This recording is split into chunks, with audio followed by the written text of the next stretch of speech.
My name is Marilyn, and at 58, I thought I had motherhood figured out. 3 years after losing my husband, David, I'd been pouring all my love into my relationship with my daughter, Jessica, calling her every few days, always making sure she knew how much I cared. That Tuesday afternoon in October, I was sitting in David's old recliner with my cup of chamomile tea, ready to make our usual weekly call. I had no idea that this conversation would shatter everything I believed about our relationship and force me to make the hardest decision of my life. Before we dive into what happened next, I'd love to know where you're watching from today.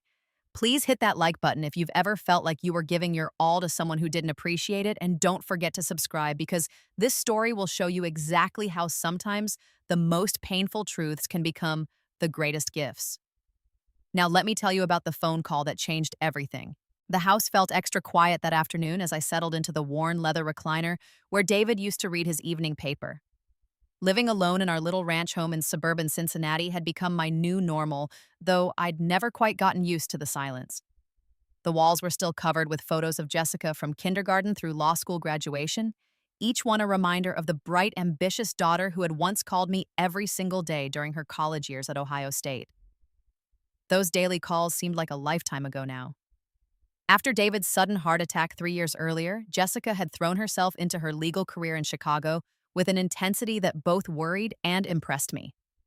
She'd landed a position at a prestigious firm straight out of law school, working the kind of hours that David and I never could have imagined when we were her age. Back then, we'd had dinner together every night, talked about our days, planned weekend trips to the farmer's market or the local antique shops. I understood that Jessica's life was different now. At 28, she was building her future, climbing the corporate ladder in ways that my generation of women rarely had the opportunity to do. David had always been so proud of her ambition.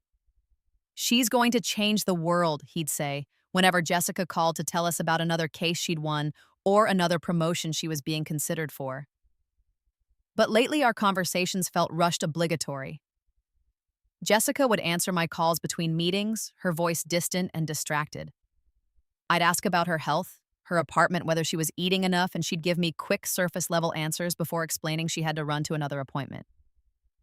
Working at the insurance company downtown had given me plenty of practice reading people's voices over the phone. For 22 years, I'd been helping clients navigate their most difficult moments, listening for the subtle changes in tone that told me when someone was hiding their true feelings or struggling more than they wanted to admit. But with Jessica, I found myself second-guessing every interaction, wondering if I was being too needy or asking too many questions. The previous weekend, I'd declined Ms. Patterson's invitation to join her weekly bridge game because I wanted to be available in case Jessica called. She'd mentioned possibly having time for a longer conversation, and I didn't want to miss it. When she finally did call, it lasted barely 10 minutes before she had to leave for what sounded like a work-related dinner with colleagues. As I picked up the phone that Tuesday afternoon, I noticed my hands were slightly trembling. Was I really that desperate for connection with my own daughter? The thought made me uncomfortable, but I pushed it aside as I dialed Jessica's number, hoping this time we might have a real conversation about something meaningful. The phone rang 4 times before Jessica picked up, and I could immediately tell from the background noise that she was in a restaurant or cafe. "Hi, Mom," she said, and I heard the familiar sound of her talking while chewing something. "Sorry, I'm just grabbing lunch between client meetings." "How are you?" "I'm doing well, sweetheart," I replied, trying to keep my voice upbeat, despite the slight disappointment that this would be another hurried conversation. "I was just thinking about you and wanted to check in. How's the Morrison case going? You mentioned last week that you were preparing for depositions." "Oh, that's all wrapped up now," Jessica said, and I heard papers rustling in the background. "We settled out of court, which was probably for the best. Listen, Mom, I'm actually expecting an important call from a potential client in about 5 minutes. Can we catch up properly this weekend? I promise I'll have more time then." This was the same promise she'd made the previous weekend and the weekend before that. But I didn't want to sound like I was complaining, so I simply said, "Of course, honey. I just wanted to make sure you're taking care of yourself. Are you getting enough sleep? You sound tired." "I'm fine, Mom, really. The work is demanding, but it's exactly what I wanted to do." There was a slight edge to her voice that I recognized as her signal that she was ready to end the conversation. "I should probably go prep for this call. I'll talk to you soon, okay?" "I love you, Jessica." I said the words automatic after 30 years of ending our phone calls this way. Love you too, Mom. Bye. I heard what sounded like Jessica setting her phone down, and I started to pull my own phone away from my ear to hang up. But something stopped me. Maybe it was the way she'd said goodbye so abruptly, or maybe it was just an instinct I'd developed from years of customer service calls, but I found myself hesitating with the phone still pressed to my ear. That's when I realized I could still hear voices, faintly but clearly enough to understand that Jessica hadn't actually ended the call. She must have thought she'd hung up, but somehow the line was still connected. I knew I should disconnect immediately, but curiosity got the better of me. I could hear Jessica talking to someone, probably the friend who'd joined her for lunch.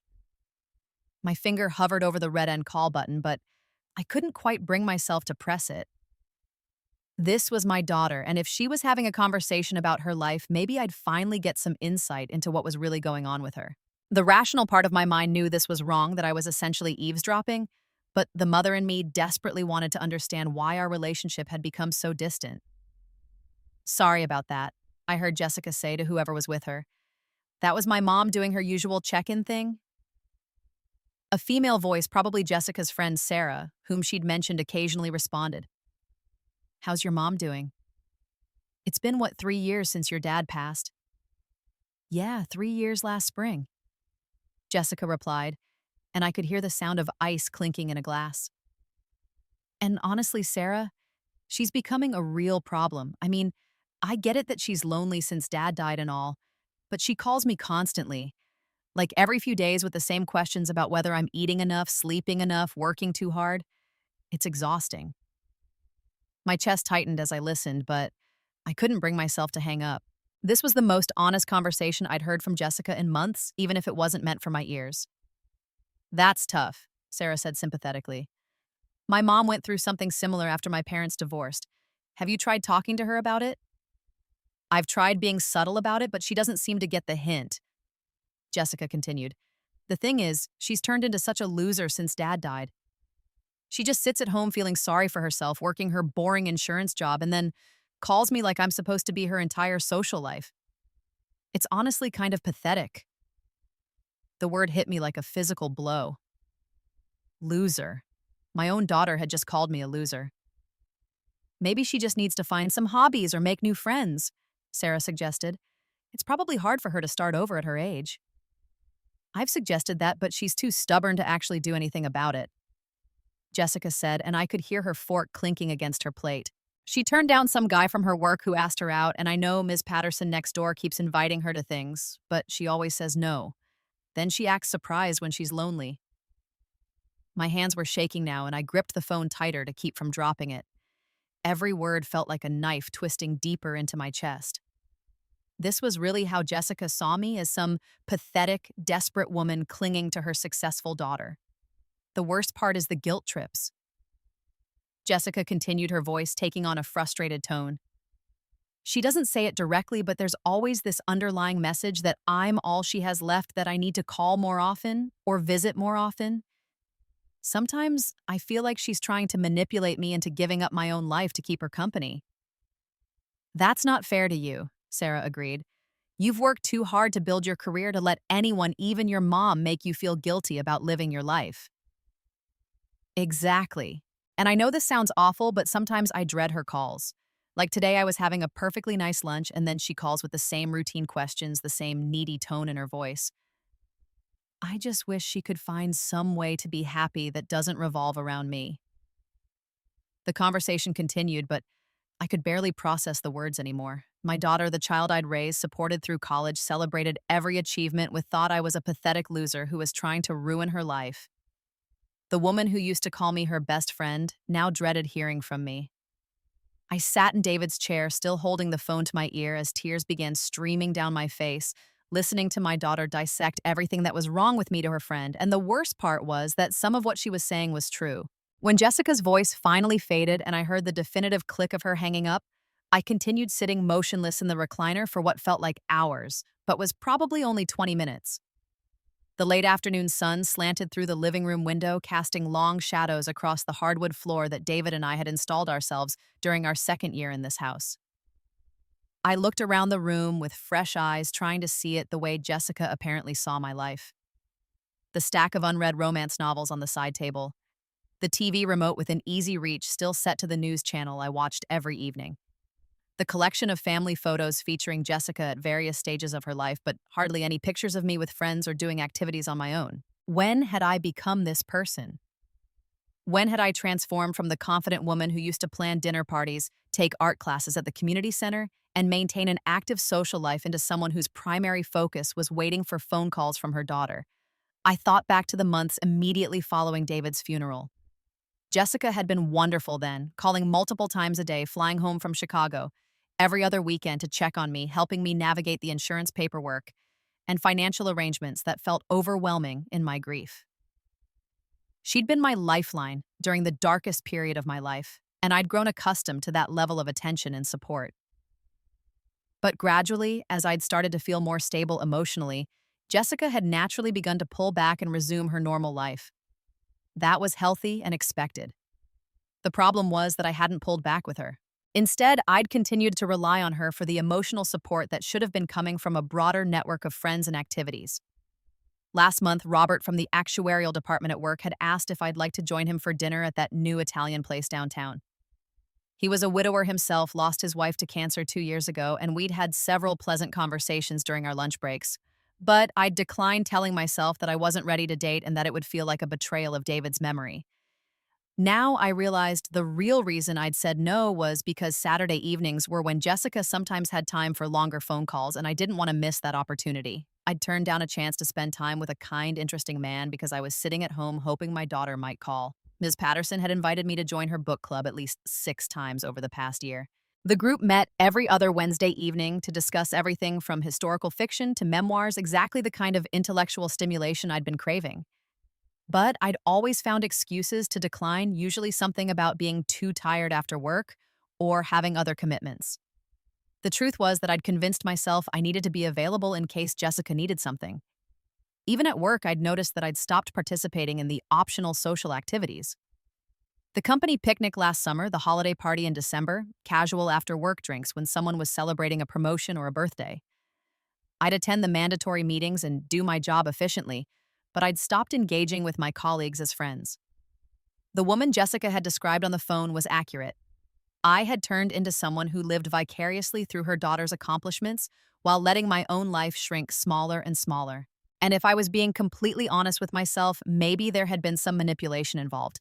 Not conscious or malicious, but I had definitely been using my loneliness as a way to guilt Jessica into staying in touch more often than she naturally wanted to. As the room grew darker and I still hadn't moved from David's chair, I made a decision that felt both terrifying and liberating. I was going to stop calling Jessica. Not forever, but until I could figure out how to be the kind of person worth having a relationship with, the kind of mother who added value to her daughter's life, instead of being a burden she dreaded dealing with. The first thing I did the next morning was call Mrs. Patterson. She answered on the second ring, her cheerful voice a sharp contrast to my nervous energy. "Marilyn, how lovely to hear from you, dear. How are you feeling?" "I'm doing well, thank you," I replied, pacing around my kitchen. "I was wondering if that book club invitation is still open. I know I've been terrible about committing to things lately, but I think I'm finally ready to get back out there." "Oh, how wonderful." Mrs. Patterson's excitement was genuine and infectious. "We meet this Wednesday evening at 7, and we're discussing The 7 Husbands of Evelyn Hugo. Have you read it?" "Not yet, but I'll pick up a copy today. What should I bring?" "Just yourself, dear. We take turns hosting, and this week we're meeting at Linda's house on Maple Street. I'll text you the address." "Marilyn, I'm so pleased you're ready to join us. We've missed having you around the neighborhood." After hanging up, I drove to the bookstore downtown, something I hadn't done in months.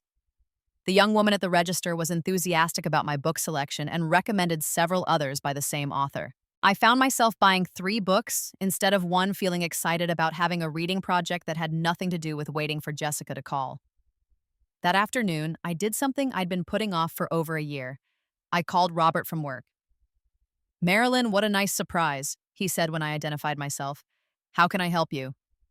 "I was wondering if that dinner invitation might still be open." I said, my heart pounding. I know it's been a while since you asked, and I completely understand if you've made other plans, but I've been doing some thinking about getting back out there socially. I'd be delighted to take you to dinner, Robert replied warmly. Are you free this Saturday evening? That Italian place is still getting excellent reviews. We made plans for Saturday at 7, and I spent the rest of the week feeling a strange mixture of anxiety and anticipation. It had been over 4 years since I'd been on anything resembling a date, and I wasn't even sure what to wear or how to act. Wednesday evening's book club was a revelation. The group consisted of 8 women, ranging in age from 45 to 73, and their discussions were lively, intelligent, and often hilarious. Linda, the host, had prepared themed cocktails based on the book, and I found myself laughing more than I had in months. You have such insightful observations about character development, commented Margaret, a retired English professor. I hope you'll consider joining our weekend book discussions too. We meet every other Saturday morning for coffee and completely different genres. By the time I left Linda's house at nearly 10 p.m., I had plans to attend the Saturday morning group, a list of book recommendations that would keep me busy for months, and 3 invitations to other social activities. These women had full, interesting lives that didn't revolve around their adult children, and their energy was contagious. Saturday's dinner with Robert exceeded my expectations. He was thoughtful, well-read, and had a dry sense of humor that reminded me of David in the best way. We talked about books, travel, our work, and our experiences with loss and grief. He didn't try to rush me or make me feel guilty about taking time to heal after David's death. I think it's important to honor the past while still being open to the future, he said over dessert. My Ellen wouldn't have wanted me to stop living, and I imagine David felt the same way about you. When Jessica's name came up naturally in conversation, I found myself talking about her career achievements and her independence, rather than focusing on how much I missed her or worried about her. It was the first time in years that I'd discussed my daughter without feeling like I needed sympathy or advice about our relationship. 3 weeks later, Jessica called while I was getting ready to leave for Margaret's Saturday morning book discussion. For the first time in months, I didn't drop everything to take her call. Instead, I let it go to voicemail and called her back 2 hours later, after I'd had coffee and stimulating conversation about contemporary fiction with my new friends. Hi, honey, I said when she answered, and I was surprised by how relaxed and genuine I sounded. I saw that you called earlier. How are things going? Mom, you sound different. Are you okay? I'm great, actually. I was just out with some friends discussing the latest Jodi Picoult novel. Did you know she used to be a technical writer before she became a novelist? Fascinating career trajectory. There was a pause before Jessica responded. Friends? What friends? And since when do you read Jodi Picoult? I joined Ms. Patterson's book club a few weeks ago. We meet twice a week now, and I've been reading more than I have since college.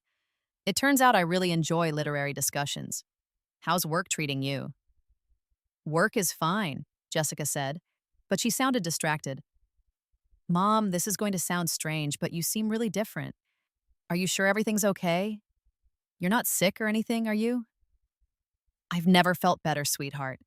I think I was just ready to start engaging with life again instead of just surviving it. Oh, and I wanted to thank you for all the support you gave me during those first difficult months after Dad died. I know it wasn't easy for you having to worry about me on top of everything else in your life. 6 months later, Jessica drove down from Chicago for an unplanned visit. She arrived on a Saturday morning, and I was surprised to see her car in the driveway when I returned from my weekly farmer's market trip with Robert. Mom, we need to talk, she said as I carried bags of fresh vegetables and flowers into the kitchen. She looked around the house with obvious confusion, taking in the new artwork on the walls, paintings from the watercolor class I'd started in January, and the complete reorganization of the living room. Of course, sweetheart. Let me just put these groceries away. Robert and I discovered this wonderful organic farm about 20 minutes outside the city. Their tomatoes are incredible, even in March, because they use greenhouse growing techniques that... I stopped talking when I noticed Jessica's expression. What's wrong? You look upset. Who is Robert? Jessica demanded. And what happened to this house? Everything's different. You're different.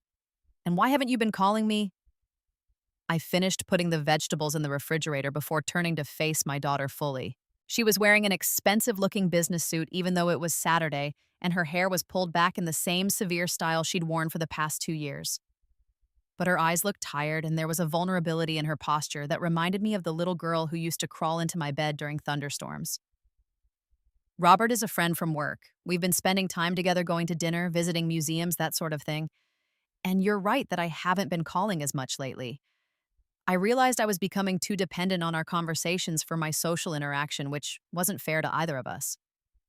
But Mom, I thought we talked every week because we enjoyed it, not because you were dependent, Jessica said, sitting down heavily on the sofa.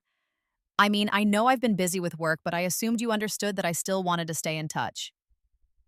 This was the moment I'd been both dreading and anticipating for months. I sat down across from Jessica, choosing my words carefully. I did want to stay in touch, honey, but somewhere along the way, I think I started using our relationship as a substitute for having my own life. That wasn't healthy for me, and I suspect it wasn't particularly enjoyable for you either. Jessica's face flushed slightly and she looked down at her hands. What do you mean by that? I mean that when someone's entire social world revolves around phone calls with their adult child, it puts pressure on that child to be something they never signed up to be. You became my primary source of entertainment, emotional support, and social contact. That's too much responsibility for anyone. I never said it was too much, Jessica protested, but her voice lacked conviction.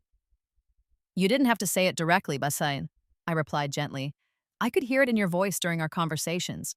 The way you'd rush to end our calls, the way you'd sound slightly annoyed when I asked too many questions about your daily life.